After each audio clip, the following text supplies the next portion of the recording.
कहानी की शुरुआत में हमें पोलैंड के एक छोटे से गांव में पैट्रिक नाम का एक लड़का दिखाया जाता है जो अपनी मां के साथ रहता है। उनके गांव की पॉपुलेशन बहुत ही कम है, लेकिन यह एक टूरिस्ट स्पॉट है।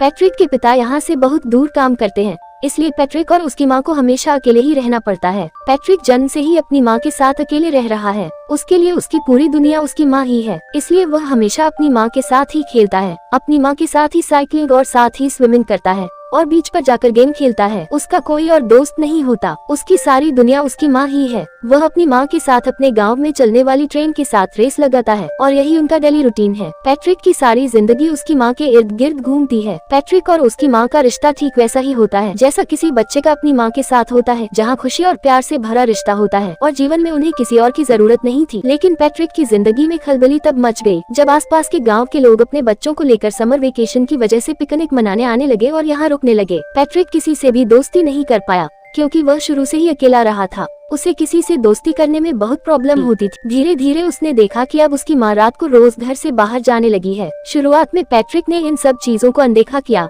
लेकिन अब उसकी माँ को हर रोज शाम को एक कॉल आती और वह पैट्रिक को घर में अकेला छोड़कर चली जाती थी। पैट्रिक काफी देर तक इंतजार करता, कभी उसकी माँ रात को घर लौट आती तो कभी आती ही नहीं थी। वह थोड़ा सा समय पैट्रिक के साथ बिताती, लेकिन फिर पैट्रिक को ये कहकर छोड़ जाती कि कल मैं तुम्हारे साथ पूरा दिन रहूंगी। धीरे धीरे पैट्रिक अकेले रहने की वजह से डिप्रेशन का शिकार होने लगा और वह अपने अकेलेपन को बर्दाश्त नहीं कर पा रहा था क्योंकि उसका कोई और फ्रेंड भी नहीं था। अगले दिन उसने देखा कि उसके पड़ोस में एक नई लड़की आई है जो अपना समर वेकेशन यहाँ बिताने के लिए पास के ही घर में रहने लगी है। पैट्रिक उस लड़की से दोस्ती करने की कोशिश करता है, लेकिन वह लड़की उसे कोई भाव नहीं देती। अगले दिन जब पैट्रिक की माँ घर से बाहर जाने लगती है तो पैट्रिक को बहुत बुरा लगता है और वह गुस्से में अपनी माँ की ड्रेस पर जूस से भरा गिलास गिरा देता है। इस वजह से उसकी माँ उस पर बहुत चिल्लाती है और उसे डांटती है। वह ये नहीं समझ पाती कि पैट्रिक अंदर से कितना अकेला महसूस करता है, लेकिन उसे इन बातों से कोई फर्क नहीं पड़ता। वह फिर से अपनी ड्रेस बदलती है और शाम को अपने बॉयफ्रेंड से मिलने के लिए निकल जाती है। पैट्रिक अपनी माँ का पीछा करता है। कुछ दूर जाने के बाद उसे पता चलता है कि उसकी माँ हर दिन अपने बॉयफ्रेंड से मिलने जाती है। रास्ते में पैट्रिक को एक हिरन का बच्चा दिखता है जो अकेला सड़क पर घूम रहा था। यहाँ ये दिखाने की कोशिश की गई है कि जैसे उस हिरन के बच्चे को उसकी माँ ने अकेला छोड़ दिया,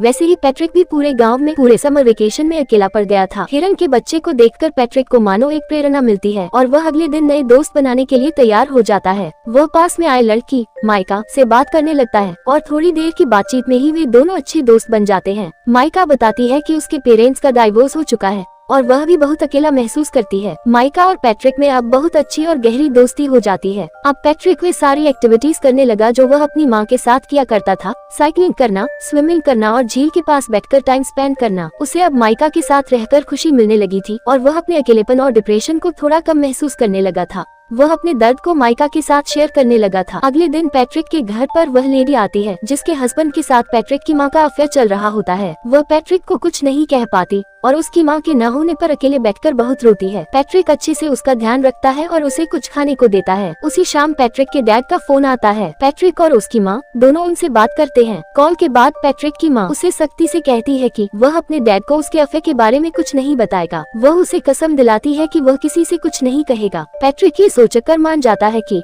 शायद अब उसकी माँ उसके साथ ज्यादा टाइम बिताएगी, लेकिन उसकी माँ को कोई फर्क नहीं पड़ता। अब पैट्रिक इतना परेशान हो चुका था कि वह मेन डोर की चाबी छुपाने लगा ताकि उसकी माँ बाहर न जा सके, लेकिन उसकी माँ उससे झगड़कर भी अपने बॉयफ्रेंड से मिलने चली जाती। पैट्रिक चाहे कितना भी अकेला बैठे या परेशान हो, उसकी माँ को कोई फर्क नहीं पड़ता। अब पैट्रिक का एकमात्र सहारा उसकी नई दोस्त माइका थी जिसके साथ वह झील पर तैरता, खेलता और समय बिताता था। लेकिन उसकी यह खुशी ज्यादा दिन नहीं चली क्योंकि माइका को उनकी उम्र से बड़ा एक लड़का परेशान करने लगा था। ऐसा लग रहा था कि माइका उस लड़के से बहुत डरती है। पैट्रिक इतना छोटा था कि वह उस लड़के से उसे बचाने के लिए कुछ भी नहीं कर सका। वह मन ही मन बहुत आहत हुआ क्योंकि वह लड़का माइका को वार्निंग दे रहा था कि तुम इस लड़के से नहीं मिलोगी, तुम सिर्फ मुझसे ही मिलोगी। उसी रात जब पैट्रिक अपनी माँ का पीछा कर रहा था, उसने देखा कि माइका और वही बड़ा लड़का एक दूसरे के साथ काफी समय बिता रहे हैं और बहुत करीब बैठे हैं। ये देखकर पैट्रिक को लगा कि अब उसकी जिंदगी फिर से पहले जैसी हो जाएगी, वही अकेलापन, वही उदासी। वह बहुत निराश और उदास हो जाता है। वह घर पर भी काफी समय तक अपनी माँ का इंतजार करता। जब देर रात उसकी माँ घर आती तो पैट्रिक उनसे अपना समय मांगता, लेकिन वह थक हार कर सो जाती थी और माँ के आने के बाद भी पैट्रिक अकेलेपन का शिकार बना रहता। अगली सुबह पैट्रिक माइका से मिलता है और उससे पूछता है कि क्या उस लड़के ने उसके साथ कोई जबरदस्ती की थी। ये सुनकर माइका डर जाती है और वापस घर चली जाती है। पैट्रिक उसके पीछे जाता है और पूछता है कि क्या हुआ, मुझे बताओ। लेकिन माइका बिना कुछ बोले रोने लगती है। पैट्रिक को लगता है कि उसके साथ सच में जबरदस्ती हुई है और वह गुस्से में भागकर उन लड़कों के ग्रुप में जाकर उस लड़के पर हमला कर देता है। लेकिन छोटा बच्चा वह बड़े लड़के से क्या लड़ता, वह लड़का पैट्रिक को बहुत मारता है और पैट्रिक कुछ नहीं कर पाता। थोड़ी देर बाद माइका वापस आती है और उसे समझाती है कि हम सिर्फ अच्छे दोस्त बन सकते हैं, तुम्हें इतना हट होने की जरूरत नहीं है। लेकिन पैट्रिक अंदर ही अंदर बहुत टूटा हुआ था। पहले ही वह अपनी माँ से हट था और माइका के कारण फिर से हट होने पर वह इमोशनली वायलेंट हो गया। वह अपने गुस्से और फ्रस्ट्रेशन को कंट्रोल नहीं कर पा रहा था और उसने अपनी सारी भड़ास माइका पर निकाल दी, उसे उल्टा सीधा कह दिया। इससे माइका भी हट हो गई और वहाँ से चली गई। पैट्रिक को कुछ समझ में नहीं आ रहा था। वह छोटा बच्चा था और किसी ने उसे कभी गाइड नहीं किया था।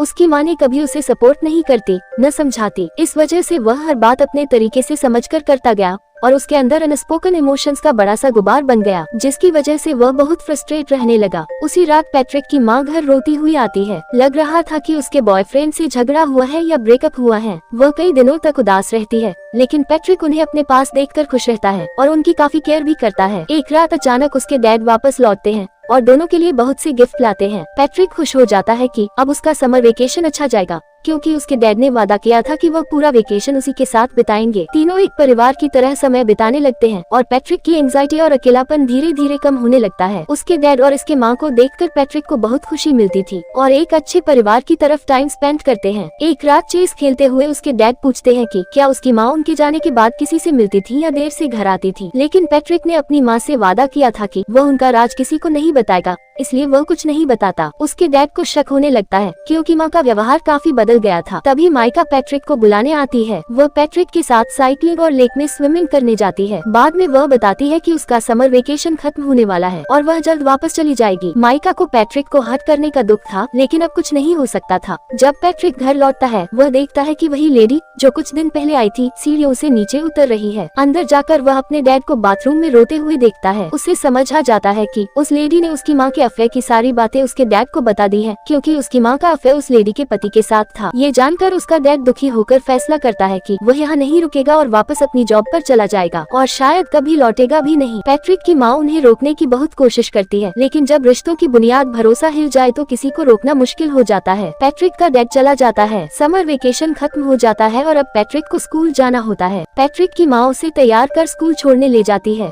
दोनों साथ चल रहे होते हैं पर एक दूसरे से बात नहीं कर रहे। पैट्रिक को अपनी माँ पर बहुत गुस्सा था, क्योंकि उसकी वजह से उसका डैड चला गया था। उसकी सेल्फिशनेस की वजह से वह किसी से घुल मिल नहीं पाया, मानसिक रूप से बंद हो गया और कभी माँ का प्यार भी नहीं मिला। वो दोनों सड़क पार करते हुए वे रेलवे ट्रैक पर पहुँचते हैं। ट्रेन आ रही होती है, लेकिन पैट्रिक वहीं रुक जाता है। उसकी माँ पीछे मुड़कर देखती है कि पैट्रिक रुक गया है। ट्रेन देखकर वह डर जाती है और जोर जोर से रोने लगती है। उसी पल उसे एहसास होता है कि उसकी जिंदगी में असल में कौन अहम है, वह आदमी जिससे वह रोज मिलने जाती थी, उसका पति या उसका बेटा जो हमेशा उसके साथ रहा। ये पल उसे अंदर तक झकझोर देता है। वह खूब रोती है और महसूस करती है कि उसने कितना बड़ा गलती की है। फिर वह पैट्रिक के साथ एक नई शुरुआत करती है और इसी के साथ यह मूवी खत्म हो जाती है।